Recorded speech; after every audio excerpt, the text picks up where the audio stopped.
Skin layers. First of all, what is skin? Skin is the human body's largest organ and also a very important organ. Human skin is similar to most of the other mammal skin, and it is very similar to pig skin. It covers and protects everything inside our body. Without skin, people's muscles, bones, and organs would be hanging out all over the place. Skin holds everything together.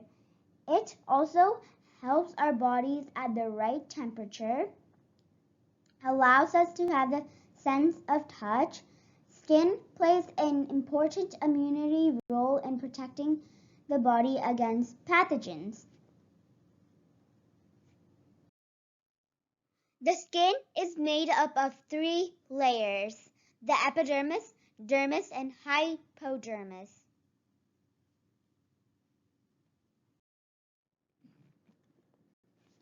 The epidermis. First, let's talk about the epidermis. The epidermis is the outermost layer of the skin. Like I said, it provides a waterproof barrier and creates our skin tone. The epidermis is a thin layer of skin. This is the layer you see with your eyes when you look at the skin anywhere on your body. Functions of the epidermis include touch sensation, and protection against microorganisms. The epidermis contains no blood vessels. So in this picture, you can see that this is the epidermis. The epidermis layers. Epidermis is divided into 5 sub-layers. First, the Stratum Corneum. Next, the Stratum Lucidum, Stratum Granulosa, Stratum Spinosum, and Stratum Basale. These are the 5 sub-layers of epidermis. First of all, let's discuss the Stratum Corneum. The Stratum Corneum is the outermost layer of the epidermis. This layer is composed of many dead skin cells that you shed into the environment. As a result, these cells are found in the dust throughout your home. This layer helps to repel water. So this picture here is the Stratum Corneum. Stratum Lucidum. Stratum Lucidum is a thin, clear layer of dead cells in the epidermis. This layer is found only on the palms of your hands, fingertips, and the soles of the feet. So this is the Stratum Lucidum. Stratum Granulosa. This is the layer where part of the keratin production occurs. Keratin is a protein that is the main component of skin.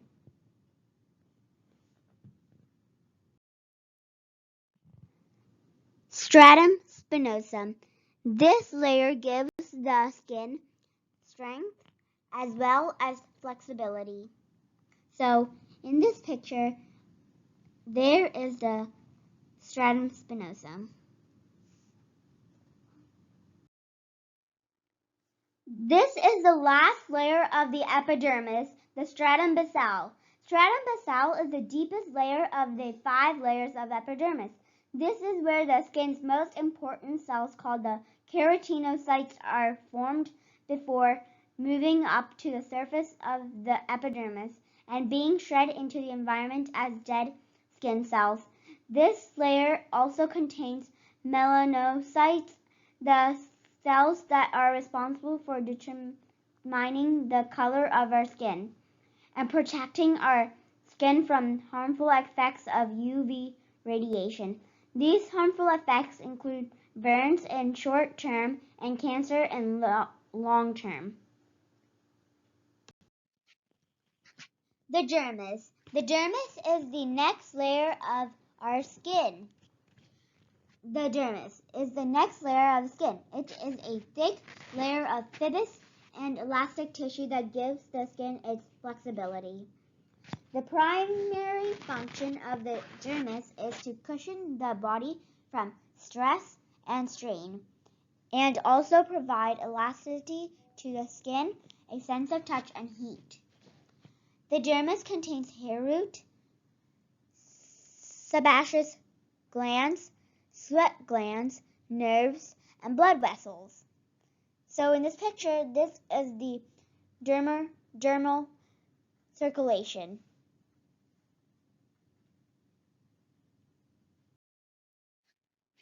Hypodermis, the last layer of the skin. The deepest layer of the skin is called the hypodermis layer. Like the dermis, the layer contains blood vessels and nerves for much the same reasons.